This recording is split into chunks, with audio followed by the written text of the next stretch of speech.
So with your bullies, like, do you? Yeah. So I Bullies, shouldn't have plural. started like that.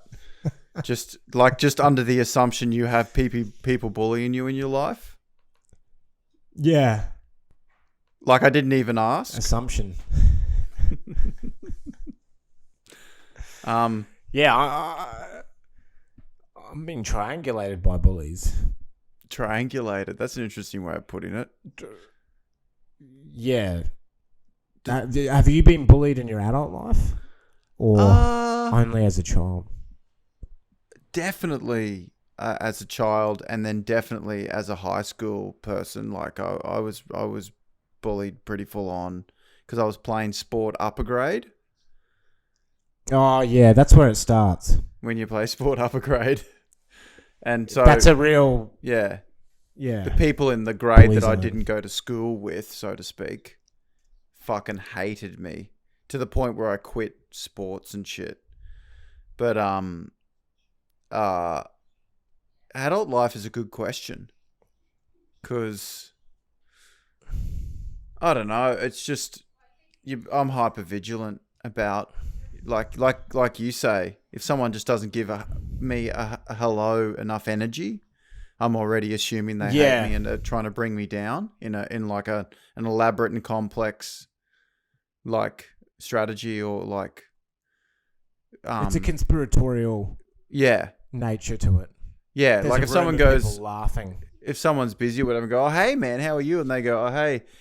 I'm like, oh, okay. So how are you going to bring me down? Like they haven't given enough Yeah. to the hello. They've recently been at a meeting discussing your downfall, like Yeah. over drinks. Yeah. Like, yeah. That's the worst so they're version of the finding it hard paranoid. to. That's the worst version of the paranoid fantasy is when they're enjoying it. Like, yeah, clink, clink, like they're clinking glasses and like laughing. Your name gets mentioned, like Damien Power, and then they go ha ha ha, and then they laugh at this big long table. Yeah. Do you know what I mean? Like it's just, It's like a bit of that's fun. the fantasy. Like they're having fun. All you know is they're laughing. Yeah, yeah. No, bullying has to take a more subtle form in adulthood, I think, because it's just, I guess you're not around strangers every day. I think bullying in adulthood takes a lot more of a passive aggressive kind of manipulation kind of thing. It's a lot more subtle. One of my bullies, or alleged bullies, tried to apologize to me, and Really? he came up and was like, "Hey man, sorry for bullying you," and I was like offended that he thought he bullied me. Like I was like, "What do you?" I was like, "What do you mean you were bullying? I thought we were friends." Like what? Yeah. Like that? We must view that period as differently. Yeah, it's Like I thought we were hanging out. as they say, Like that's even more. yeah. As they say, Like it's more offensive. I'm like, fuck. it's fuck very you. it's very telling that of who you are that you look back at the period as friends and he looks back at it as a time where he bullied you so badly he had to come up to you years later and apologize. Different frames. Different frames of reality. I thought it was a gentle ribbing. He thinks it was a concerted psychological effect, like to destroy me, like an attempt. Yeah. I was like, I thought we were having a laugh. He's like, no, I was trying to undermine you. He's like, Oh, when we tied you to that chair and whipped you with a cane, that was like serious, man. Like we weren't joking around. Like You're we like, no, I were. thought. Dude, we stole No, I all thought your you were trying money. to teach me to transcend. I thought you were teaching me how to deal with struggle. I thought we were having a I laugh. thank you for that. Yeah, no. We hate you. We hated you. We really did. We really hated you. Do you ever look back at your? I mean, I still hate you. Do you think of like how far does your resentment to bullies go? Like, do you go back to ancient? Do you ever go back to ancient like high school level shit? Ancient Rome. ancient Rome. Ancient Caligula. Roman style bullying that occurred. Caligulian bullying. Yeah, it's more. Because I think do you mean as regard to revenge fantasies? Yeah, why not? Or Yeah. is that what, yeah, I often find that the revenge fantasy goes away once you find out that they perished, or like bullies often die early. Yeah, they have a quad because bike they're risk accident. takers. Yeah.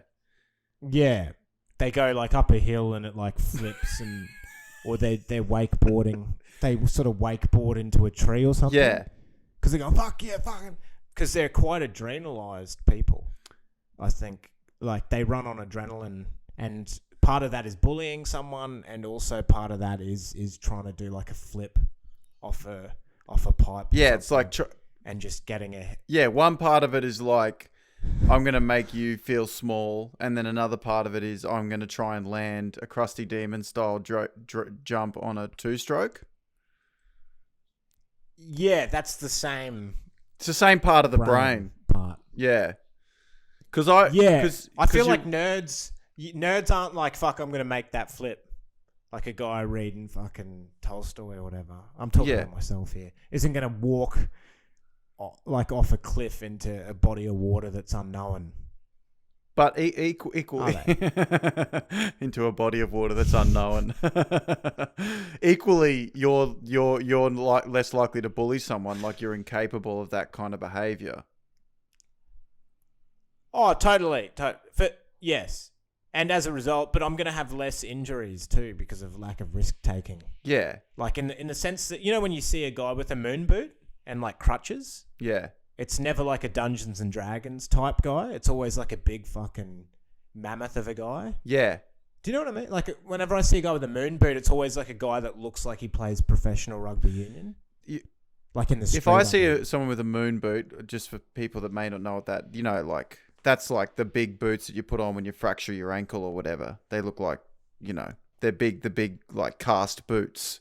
Right? That's what you mean by a moon boot, eh? Yeah. Yeah, because if I see someone with a moon boot, they look like a bully. They look like a bully who's had their comeuppance. Yeah. I don't know why. It's the first thing I think. Well, their comeuppance is the jet ski accident or whatever happened that led to the moon boot. Because they were risk-taking behaviour on the weekend again. Yeah. It's like they go into the office and they passive-aggressively bully the guy who has to fix the photocopier, and then they have a jet ski accident on the weekend. Yeah, because sometimes like the comeuppance of the bully becomes like a degraded, like sad trajectory spiral in their life. Like there's a few examples I can think of from high school.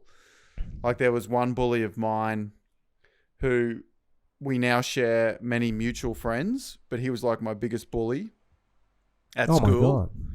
Yeah, so he bullied me really badly, and then now we're adults. Obviously, it doesn't come up, right? He's just a regular dude, but he's got a gambling addiction, and he's like just bets on the horses all day, and he's like a pathetic, like it's sort of like now I don't care. And another dude I ran into who used to be the head of, like the captain of athletics at the school, so he was like the pinnacle bully athletic jock, and then I ran into him and he just like smokes weed and drives bobcats.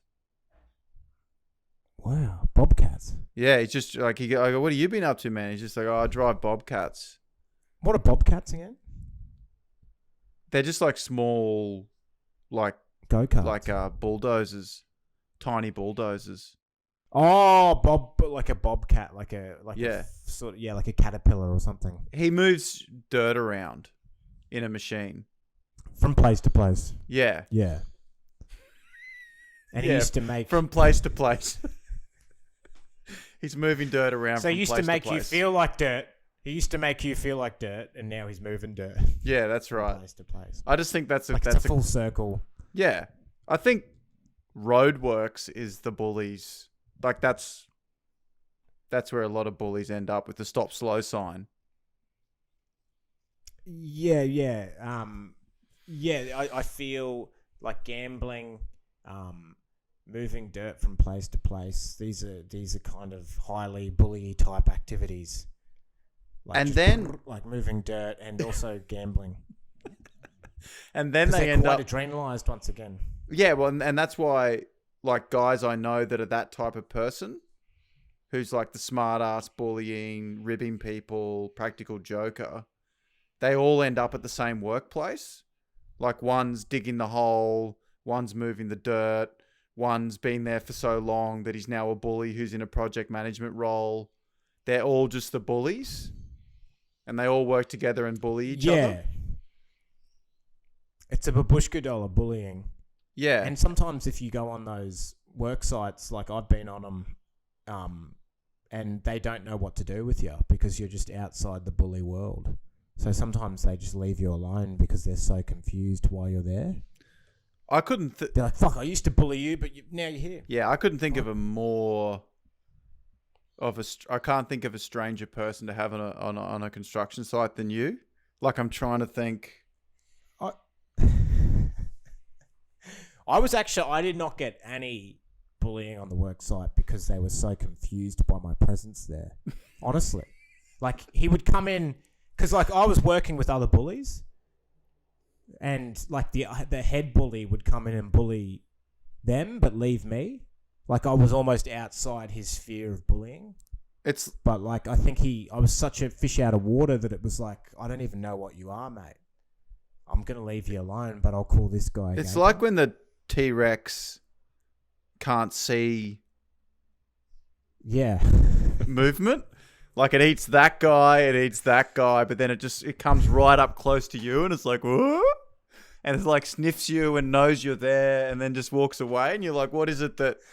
And no one understands scientifically why that is. It's like, whoa, it's like looking at you. Yeah, it's like totally. It reminds me of World War Z as well.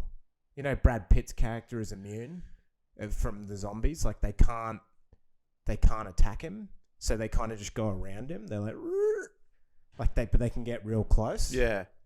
But then they're ultimately, like, they get real close to him, but they don't do anything. Right. Like, they get close and go, but then it's like, it's almost like they attack their own more. Yeah. That's what adult bullying becomes, is when you graduate to that. And that's why often with work sites, because I used to work with tradies as well in Toowoomba, and that's why often with work sites, the new guy who's a young apprentice, all the bullies that have been bullying for their entire careers have no one left to really bully, so that they cop it really bad, the new apprentice. Like, they, you know... Oh, the new apprentice cops it the worst. Yeah, because there's so many experienced bullies that it's like throwing fresh meat into the raptor enclosure. Right, like that's why my example is so is interesting, because it's sort of like an apprentice, but it's just like you're so beyond. Like, because I've had jobs where you are the new apprentice, and you get bullied for being incompetent. Like, because you cut yourself cutting a lemons, like, as soon as you start or whatever. They put you on cutting lemons or whatever. They're like, you cut lemons, and then you cut your hand, and then they're like, you fucking idiot. Why are you cutting lemons in this example? Just because, you know, when you start a job at, like, some place where it's not even clear what your role is, they just kind of, like, they hire you at a bar or whatever, and they're like, you're on lemons now, because we don't know what to do with you. Right. I was just wondering whether you were, like, at a factory cutting lemons, or, like... So, like, at what job were you cutting lemons? I was at a nightclub. It was a nightclub. Right. Yeah, a nightclub. I think the idea that you're invisible on a construction site as far as getting bullied goes, it's kind of like, you know, Kaprinov. What's a chess player?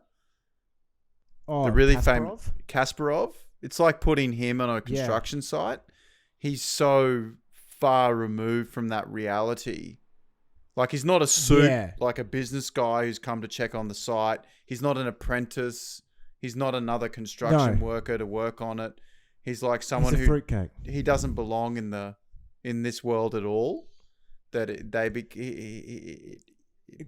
like they don't get points. They don't get points out of destroying him. because he's not in the same game. Right. It's like if Stephen Hawking came on a construction site and the plumber's like, anyway, they're going to fucking pipe the shit through air. And then Stephen Hawking's like, the universe is expanding. And he's like, yeah, I guess it is. Like he doesn't. Yeah. I think that's totally, because I remember this guy would come and he'd be like, morning, ladies. What's going on? You fucking being gay today, are you, mate? Being gay in the fucking... And like, I'd kind of... I'd just be like, yeah, like I'd just be normal. And then he'd kind of look at me like, fucking don't know about you. But then like go hard on the other guys, like, you fucking weak arms. Yeah, because it's almost like he could sense I couldn't even take it. Yeah. You know what I mean? Like he's like, this guy... It makes him angrier at the other guys. This guy can take it. He's part of He makes it angry at the other guys because he's like, well, I can't, like the raptor going, I can't see this one, so you're fucked anyway. Like it all goes on to the next guy. Yeah, this one doesn't understand banter. Or like you need to understand banter to back at the to and fro of the ribbing. So that was actually the least bullying of a job. But being a glassy was definitely way more bullying. Why? Well, you're getting bullied by not only staff, but also customers. Right. Because you are the lowest rung in the hospitality totem pole. So, because firstly, like the staff, like bartenders and stuff just wouldn't even talk to me. Because you're just so lowly, you know, you're running around with a tray taking people's drinks away before they finish them. And like anytime you come near a customer, they clutch it to their chest like you're some kind of, you're going to steal their like bourbon off them. Right, yeah. You know when your drink gets taken away when it's not quite finished? Yeah, yeah. You're kind of that guy. Like you take a half-drunk Coke because they looked at their friend for too long. And people are like, hey, man, I'm not... Like, people would try and get their drinks back off the tray and stuff. So you're basically just a bottom feeder. You're just a bottom feeder to the customers and to the other staff and stuff. You're like the thing that's cleaning up the shit. You're a bottom feeder. Cleaning up the shit, the algae at the bottom of the... Yeah, what's that creepy crawly? You're a creepy crawly in a bar. Basically, but instead of like dirt and band-aids, it's just people's tuies knew that they were gonna have a sip, but they like talked too long and you fucking swiped it because you were trying to look busy, because you were trying to look busy as well. So you're just grabbing people's drinks before they're finished, so your tray fills up, so it looks like you don't get yelled at by the floor manager or whatever. Oh, I see. For being a lazy fucking bottom feeder. Yeah, people would look at you like a creepy crawly too, just an object that's hovering around cleaning. I truly learnt so much about human nature in that job because I learnt how people treat you when they can. You know, like what they can get away with. Right. Like it was utter disdain. Utter disdain. It was truly the most embarrassing time of my life, was just getting embarrassed 8 hours. Like getting embarrassed 8 hours a night, right? Like until 4 a.m. It's just so humiliating. Because all the bar staff people just see you as a glassy, and all the clientele to see you as someone cleaning up around them. The staff see you as scum, and the punters see you as a bottom feeder, creepy crawly. So yeah, you're getting the worst of both worlds, and there's no camaraderie even amongst other glassies because they're all ashamed.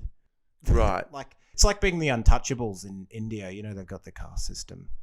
You're just like people can't even look you in the eyes.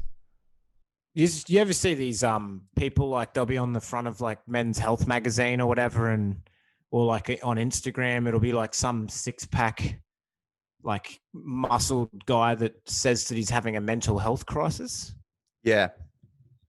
This is the new thing I see. Yeah. It's the shift in culture where the traditional bully or the jock also is staking a claim in being depressed and signposting it. Yeah, they get to use it as like a platform to reinvigorate their failing media career or whatever. Yeah, the high Like, profile weight loss, like reality TV star who's ripped, also going, "Hey guys, I've been depressed lately." yeah, but I just feel like it pisses me off because, you know, they cause so much depression in the people they bullied. Right. Yeah, And, because and they're now they're traditionally the culturally kind of appropriating it. they're the kind of bully archetype.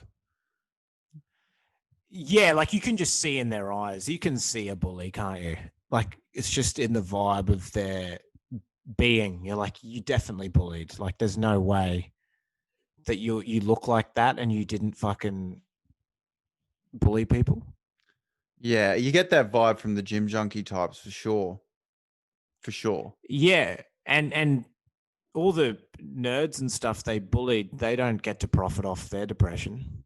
Like they never got to like publicize it and luxuriate in it.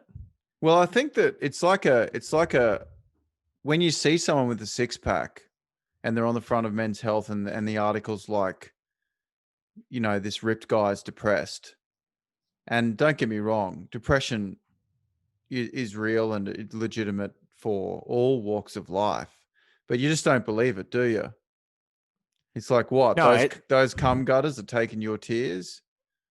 yeah, they catch the tears, the cum gutters, You know like a what I mean? drainage pipe, You a got an drainage eight, pipe for depression. yeah, the drainage pipe of depression, your 8 pack. The tears It run catches the down your tears. perfectly manicured, crisp, ripped body. And you've found out how to overcome depression, have you?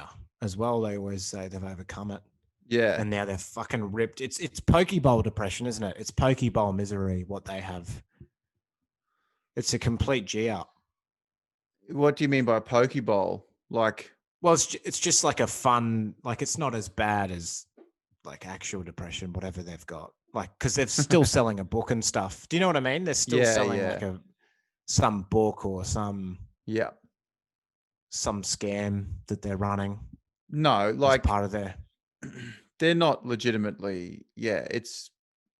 I just like I say, I see a 6 pack, I see pecs, and I see a perfectly tanned, shaven body, and he's posing on the front of a major glossy magazine, and he's saying, "Look, I'm having a bit of trouble sleeping." It's like, yeah, mate, fucking are you? Yeah, because you Are you? look like the cunt that dunked my head in a urinal. That's all I'm saying. Like you look like the Exactly. guy that knocked me into a locker every day for years. Yeah. And now you've discovered that you're depressed, even though you're thriving in this world. Like they're thriving at the same time. They're on the cover of a magazine. They're being interviewed about how well their lives are going, and they're like, "I'm actually depressed." It's crazy. It's another cash grab.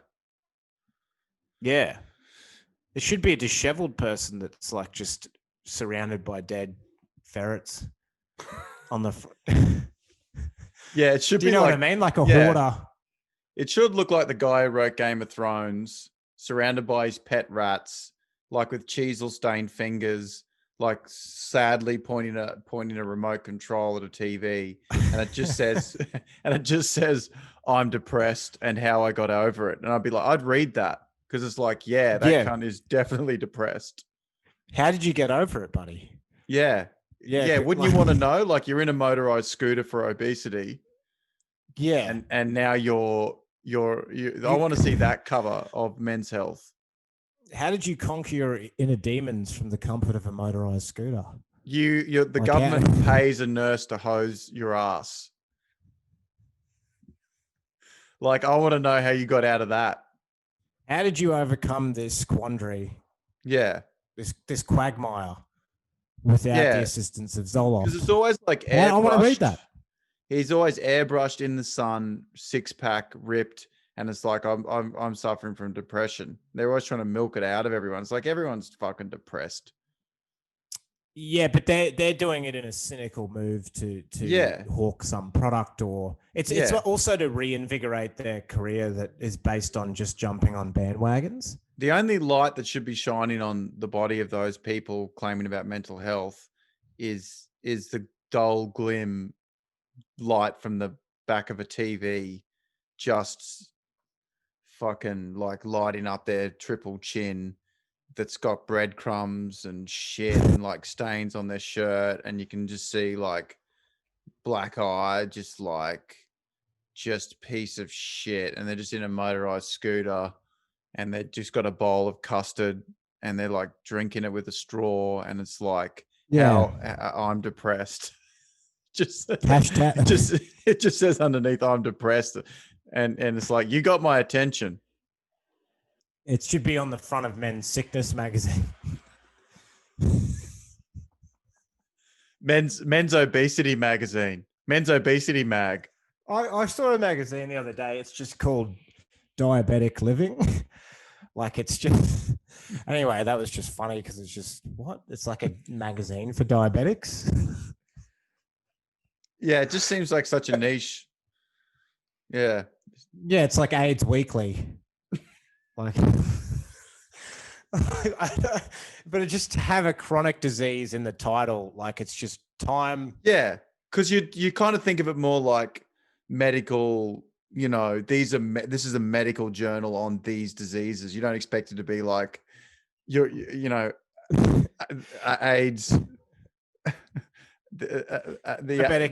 the AIDS Standard or whatever, the AIDS Chronicle.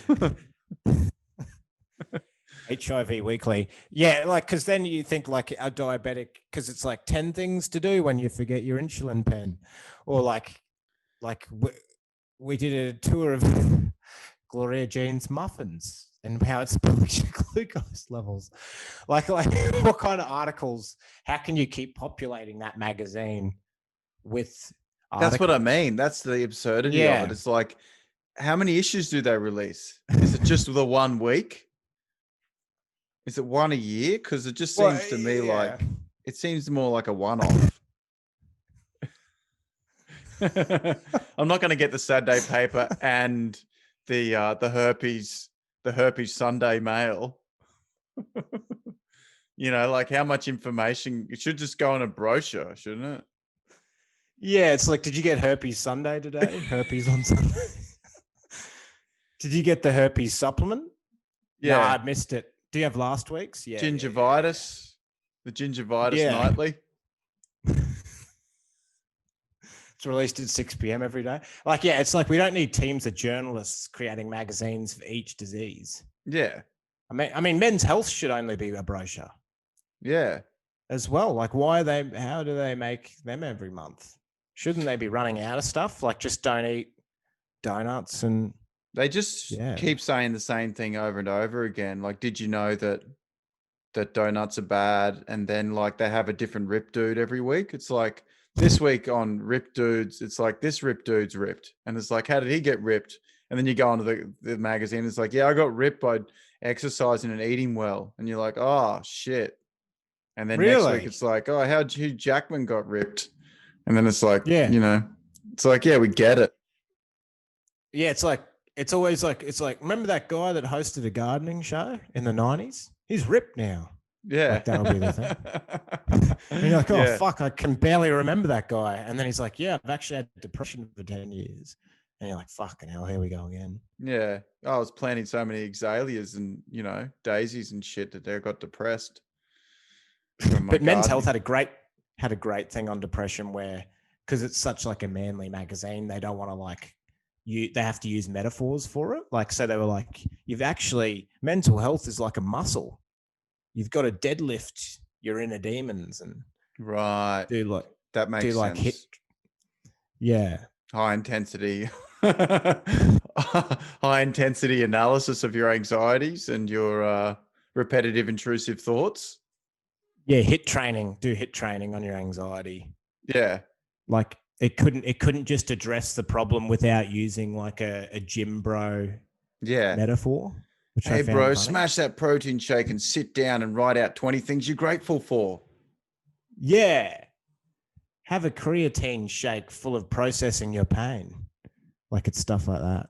That's hilarious. Like, I think increasingly we live in a time where people are more individualistic and care less about things bigger than themselves. I don't think that's really a revolutionary thing to say or anything. It's pretty obvious. But I do find how interesting it is in how things are marketed to people and how we see like what will appeal to us now as individuals, not people that feel like they're part of something bigger like a religion or a country. Take, for example, defense ads, right? Like you think about the ads of the old defense ads. They just used to be for king and country. Go fight for your country. Defend your country. Go fight for glory. And everyone would just, like, yep, that's all I needed to hear. And they'd go off to war in horror, right? Have you seen defense ads now? oh yeah, They're totally about the individual. They're not about the country. They're like a ads picture for of universities. Yeah, exactly. They learn, like you'll learn, and they're like learning. And then they're like shots of them playing volleyball with mates, and then they're like riding through Asia on a little bike, and they're laughing. They're scuba diving.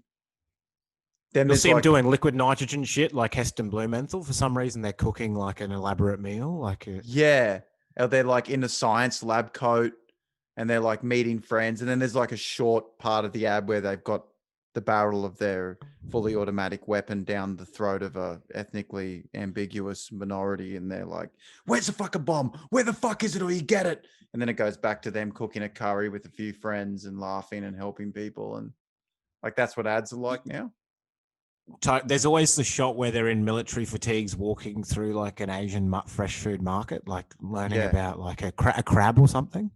Yeah. It's like, oh, we're here to fight ISIS and try and rid the area of Islamic influence, but we can stop for a prawn curry. Yeah. It's just like, how do we get people into the defense force? Will you die for your country? No. Do you want to go on an adventure, eat a curry, and do scuba diving? Maybe learn a trade? Well, yeah. I won't have to fight a militant Islamic force in over in Africa. Fallujah. In Fallujah, Yeah. where they're using improvised explosives because they believe they're the physical arm of God on earth. No. It'll just be curries, scuba diving, Catching up with mates, spending time with mates. Well, that sounds like that's good for me. You know? It's not like, what's this got to do with the country? Oh, nothing. It's just about you studying, eating a curry. You might have to fight. There's a branch of the Islamic State in Africa. Is it Mali? Where the French have lost a foothold in the African coast. I read about it in The Economist where Daniel Craig used to go swim here, and now everyone's been kicked out by new Islamic forces that are looking to represent God on earth. They don't put that bit in the ad. It doesn't go with the soundtrack. Because the ad soundtrack is always like boom, boom, bam, bam, and like it's like, it's like upbeat, like walking through, like looking at fish and shit in an aquarium. They're laughing. Like there's they're out on a boat in the sun and shit. Listening to Rufus, that tonight we will come. Like they're partying and shit. They got cocktails. And then you don't see the get down, sorry brother. Yeah, but like all that stuff, like get down, sorry brother. Like a local helping you fight a Islamic guerrilla force in Africa. Sorry, brother. Yeah. They don't show the tribal warlords get decapitated like on a Zoom video or whatever. Like as the they don't have the gory details to that. Because to the individual consumer of the West, there is nothing more terrifying than fighting a force that is driven by something that we can't understand, which is fighting for something bigger than ourselves. A death cult. A death cult. Islamic extremism, for example, or fascism, or something, you know, and that's terrifying. It's fascinating to me. Like, you can see the subtle changes towards individualism in our culture. That's one example.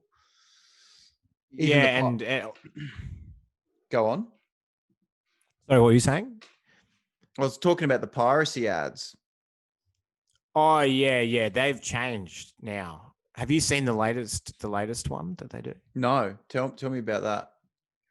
Well, like because like it used to be like you wouldn't steal a car, you wouldn't steal a sausage roll or whatever the examples were. Yeah, That wasn't that, yeah, but like yeah, like just you wouldn't steal or whatever. Trying to equate it to physical theft. yeah. And remember, no one took those ads seriously, eh? Like Not really. you were never like you weren't like fuck like I'm a Napster and therefore I'm a thief. Like you didn't. Those ads never put the like no one gave a fuck because it was like, No. oh, what we're stealing from Hollywood, like you know, you're just buying another helicopter for Harvey Weinstein or whatever. Yeah, right, Like, right. Yeah. by buying the movie. Right. We now find out. So now like they've completely changed the ad. So it's completely different. Now the ad's like, don't download a torrent of Tenet because a Ukrainian hacker will leak your dick pics or whatever. Like you'll get hacked. So it's a guy who's getting hacked because he downloaded torrents. So they've gone with the angle of, okay, you won't do this for the betterment of society or because it's immoral to steal. Yeah. It's immoral to steal. You wouldn't steal from people, would you? Then why do you steal from artists? Doesn't work. Yeah. So they've gone with, look, we know that you watch porn that you'd be disgusted by. If you go to a torrent site, they might be filming you wank through your webcam. Yeah. So maybe maybe don't get that last season of Game of Thrones if you don't want your erection posted to a bunch of Russian hackers who are going to send it to your boss's wife.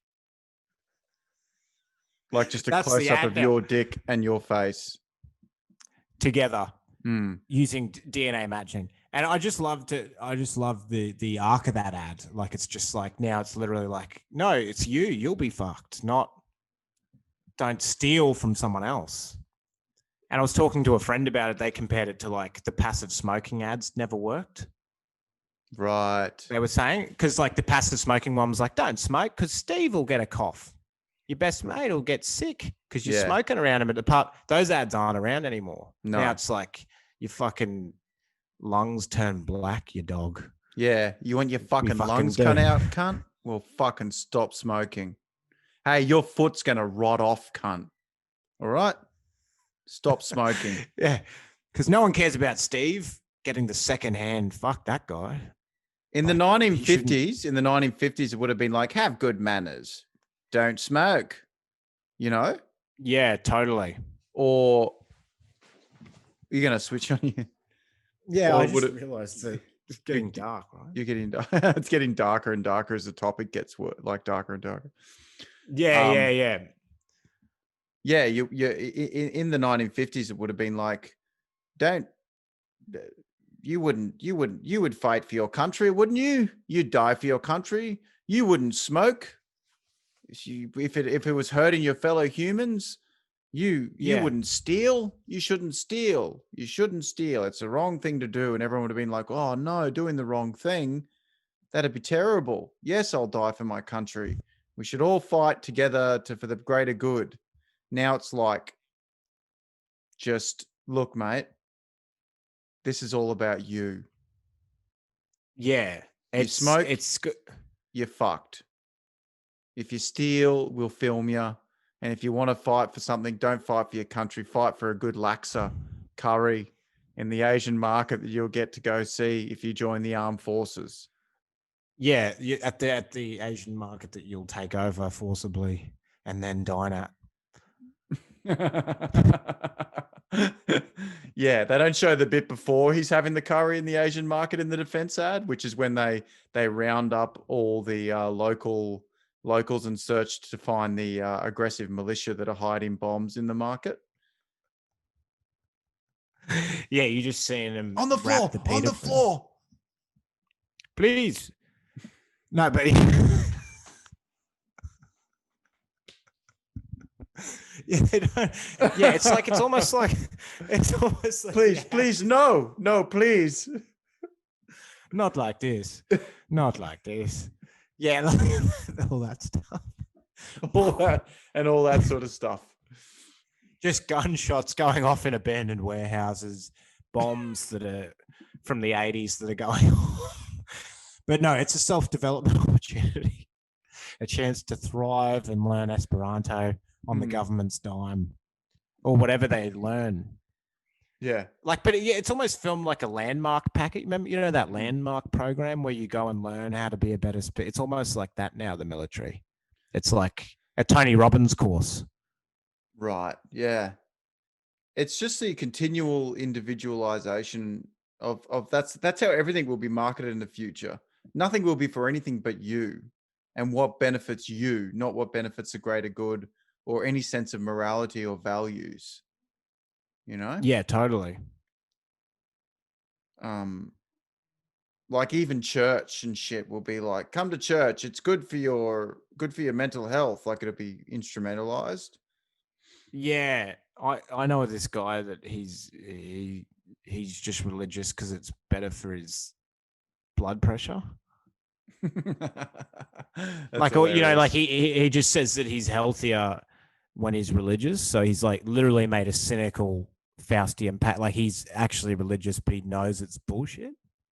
Do you know what I mean? It's this weird thing where That's what I mean. he believes it's the same thing that why people do yoga. It's not for the original spiritual meaning and connection. It's about individuals, you know, feeling better about themselves and feeling healthier and more calm.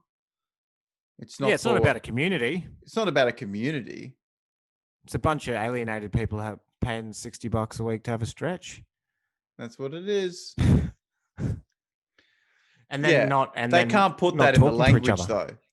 No one at a yoga class talks to each other. They enter quietly and leave without talking. And because they're ashamed, and they should be. And they should be. And the brochure can't be like, are you an alienated Western consumer who only thinks of themselves in an individual, like horrible feedback loop of an ego? Well, come in here and stretch for an hour and breathe into your asshole and you'll feel better. Don't confuse the release of endorphins with a sense of community. That's not actually the same thing. There's no real when you community. get like a high. Yeah. Because you get like a neurological high from it, but you mistake that for camaraderie with the other people. Yeah, no, it's not that. You're like, hey man, do you want to make a day of this? I know you were next to me breathing down my asshole. Yeah. That's the real banana bread? Do you want to get some banana bread? That's a real test of a community. Turning to a stranger in your yoga community and going, hey, I'll come clean your house for you. I'll come clean your house for you. Cake? Yeah, and I'll live in your house for a while because we're part of the same community. No. We mean Western idea of community, which is where we sort of are in the same area sometimes. Yeah, that's a new definition of community where you're just in the same room for 20 minutes. In some way. A new thing. It's not like community about caring about anyone. Is in, they always talk about suicide rates being lower in the third world is because often they're relying on each other to survive, you know? Yeah. And so that's community. It's like you're there to catch me when I fall, and we live and breathe together, and we eat together, and we sleep together, and where there's a sense of connection and reliance on each other. Whereas the city council here in my suburb has a community fete, and it's just a bunch of people walking around with coffees, just avoiding each other. Using takeaway coffees as like shields, to like keep it like stay away, fuck. Like you're lining up for the puffer jacket, lining up for something your kids can play on with the coffees. Going, excuse me, sorry, I thought you were. Yeah, sorry, no, you go. Yeah, no, yeah, cheers. Sorry. You're at the community fete, but your internal monologue is, please don't talk to me. Don't talk. I'm just in my own head. Please don't talk, please. At the community fete.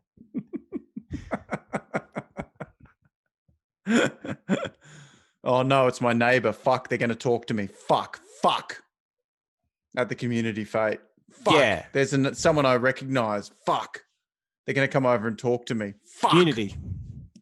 That kind of Fuck, community. I saw someone I know at the community fete. You know when you're at the community fete and you see someone you know from the community and you're like, fuck. Fuck, that's the guy I know from the community. Fuck, now I've got to talk to him.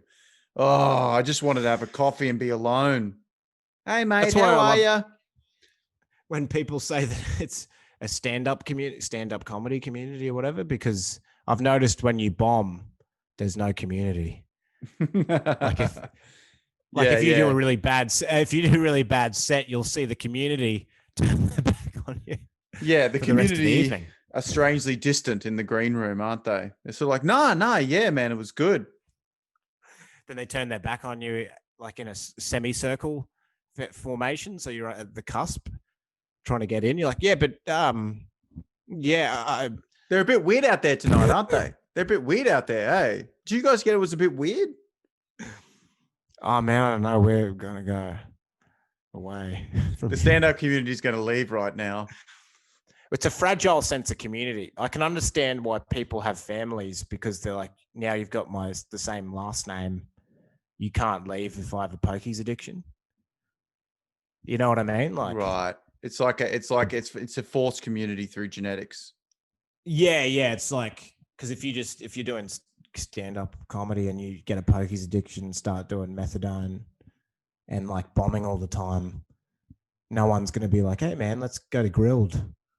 Yeah, let's hang out. Zucchini chips. Yeah. I can see that you're on the downward descent. I thought I'd reach out and break bread with you. It's just, yeah, I can imagine that. You know what I mean? Yeah. There's no social guarantee to it. There's no social. No, that's why, like, the future of decadent postmodern Western society, one could argue, I was reading today about Japan as an example, because Japan, has the lowest birth rate. So no one's getting married, no one's having kids. Everyone is just an individual. And obviously there's a lot of problems with mental health, and strangely, pornography in that culture's had, or it has in all cultures, is strange. Not actually people having more sex, but less. It has like a tranquilizing effect. The pornography, like, it becomes, anyway. It's a narcotic. Basically, the social media, the phones, pornography, individualization has just led to a series of well-behaved, mentally ill individuals who aren't forming families or adhering to any traditional values or community, but they're still orderly, peaceful, and productive. And that, I think, is the future of our culture. We'll be alone. We'll be individual. We'll be less inspired and more just sort of isolate or atomized, but we'll still work and still live life in this weird, decadent, postmodern climate. Do you know what I mean? Does that make sense? Yeah, it absolutely makes sense. I've heard that vibe described as depressive anhedonia. Depressive hedonia, where it's like a depressive pleasure, like where you kind of, so that's when you're eating, you're at a degustation restaurant, just sort of indifferently eating a wide variety of luxurious plates or whatever. Right. So you're able to indulge in luxury, hedonism, your pleasures, but the pleasures have nothing behind them or mean anything, no cultural significance or connection, but it's just pleasure, empty pleasure. It's pleasure with depression mixed in. So you're not properly depressed, because you're still doing like pleasurable things, but there's a weird detachment from it. Right. Which can happen. I mean, I've never actually enjoyed a cocktail. Right. Like to the right amount that you should enjoy it. Like, I think there's a lot of pressure to enjoy the cocktail. Yeah, but you're just often having one because it's something that's happening and it's not really out of any celebration, or it's just, I guess it's another luxury that's not enjoyed properly. Yeah. Yeah, it's just because we have such access to such decadent. Like, I can press Uber Eats right now and get like a crazy burger or like gourmet level pizza just delivered instantly, for And then feel example, nothing. and then like turn on the TV and watch like the highest level of cinema and TV that's around at the moment, and and PlayStation's like virtual incredible level of graphics, and you can get on Tinder and hook up with someone at the press of a button, or like it's all, and then that becomes empty without a culture or community to give anything any depth. Yeah, yeah. It's just all these enjoyable things that you can't enjoy properly. Makes you want And to then join it's the the defense force, because that looks yeah, like you know fun. that looks like fun, like a real community Yeah. going through that That Asian might market. actually that actually might. Do you think they have a community with the soldiers and Yeah, and that's why I think when I watch rugby league players celebrate a try, I'm like, Oh can I yeah, get that yeah. in an app somehow? Yeah. Where it's just Is like that is a team that's worked together all year closely, risking their physical bodies in a like a gritty, real, physical, like desperate plea as a group to win something together. And yeah. then they have that moment where they score a try. Yeah, they seem super happy, those guys. That looks like something you'd be good to, if you could put that in a pill. Yeah. Camaraderie. I'm on Camaraderie, camaraderie. please. Yeah. I'm on 5 milligrams of camaraderie at the moment, which is good. It makes me think I have 5 or 10 close people around that would help me if I was in a crisis. That's all it does. It's good. um, I have a strange story for you in the dating world, because we've been talking a lot about dating. Oh, yeah. Um, I'm performing at QPAC at the moment, sort of a resident sort of MC of a cabaret night that's on every week for a few weeks. Yeah. And it's been good. There was a woman performing on with me who's a violinist. She's on at a different show. We never met, but she was on, Yeah. and I thought, I'm off dating apps. I'm not dating. Um, I'm not pursuing dating. What if I just contacted her, emailed her or whatever, Instagram messaged her and said, "Hey, I see that you're performing here. I'm performing here at a different show. Why don't we go out for a drink or something?" Because I thought, she's a violinist. She's traveled the world. She's probably interesting. Seemed young and attractive. Mm. Why not? And so I messaged her. I said, "Look, it's a bit crazy, but why don't we go out Here's for a my drink or number. something?" What'd you say? I just said, oh, no, it's awful. I was just going to say, here's my number. Call me, maybe. Oh man, we're gonna have to cut that out. Just cut it all out. Yeah, that's what I was hoping you wouldn't pick me up on it. Yeah, I could tell by the look in your eyes that I shouldn't have, but I did anyway. So she's messaged back and gone, "Look, I'm actually not single. I have a boyfriend and stuff, but I'm keen to hang out as friends, and you can come and have a wine and cheese night with us. We love wine and cheese." And I replied, "Absolutely not." No, I just said, "Thank you, but that appreciate the response, and I just don't think it'd be appropriate that I hang out with you guys, since that I've already asked you out."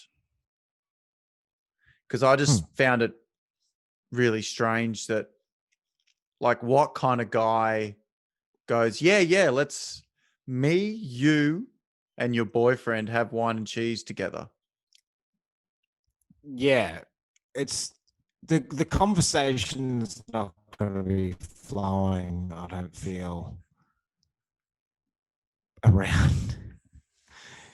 Like I don't think he'd be thrilled.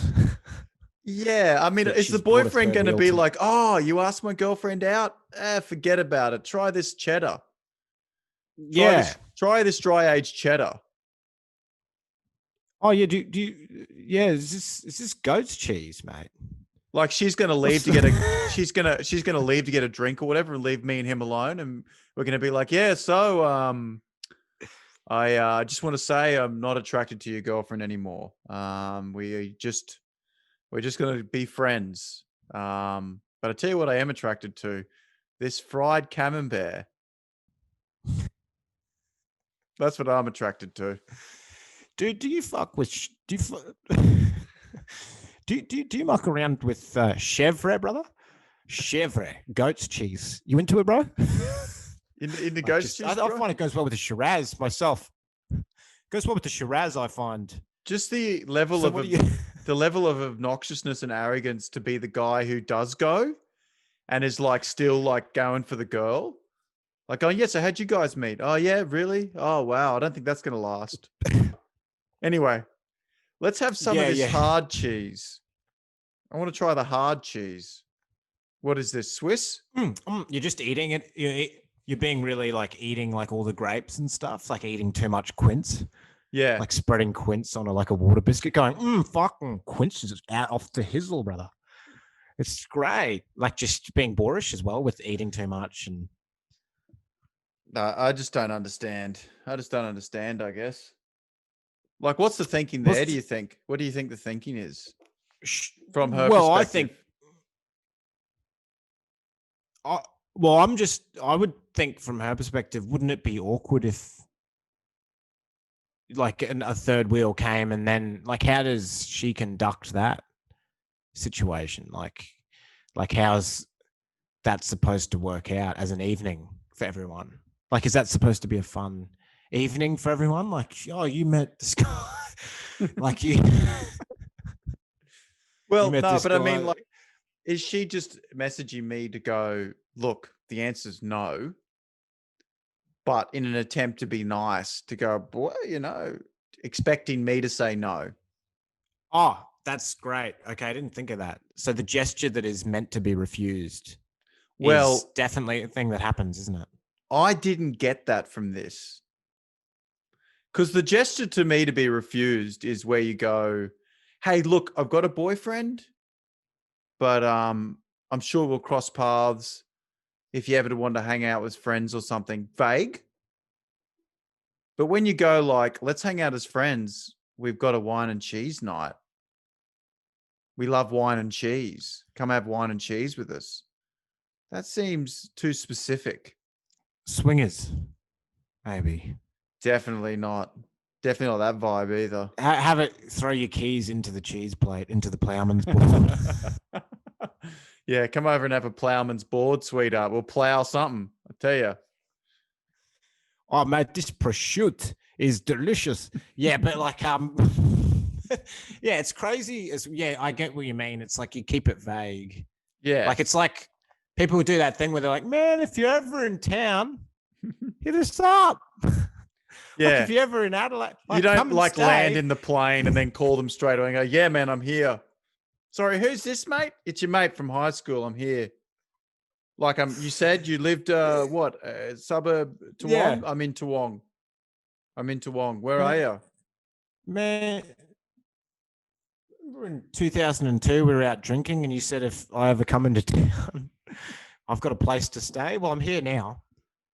If you could pick me up. Like, yeah, you keep it so vague. Like if but it's like on the 14th of August, we have a wine and cheese night and yeah, you keep it as vague as possible. Like the specificity. Yeah, man, if you're still alive and I'm still alive and we're both on the same planet at some point, maybe, something will happen at one day. I'll catch you around. Just trying to make it as vague as possible. Yeah, to set a date for the awkward situation. Yeah. That the awkward situation also to prescribe because you've set it. To prescribe the event as well. Yeah. I love that it's a wine and cheese night. Yeah. Let's have a series of awkward moments. Let's have a series of awkward moments punctuated by different cheeses. Yeah. I like to have finger food with my social awkwardness. That's how like to pair it, like it's a wine food pairing, but it's an awkwardness pairing with an event. Yeah. Like some people like to pair their social awkwardness with laser tag or whatever, but I do it with wine and cheese. That would have been the best response, to be like, yeah, what cheeses go with awkward silence?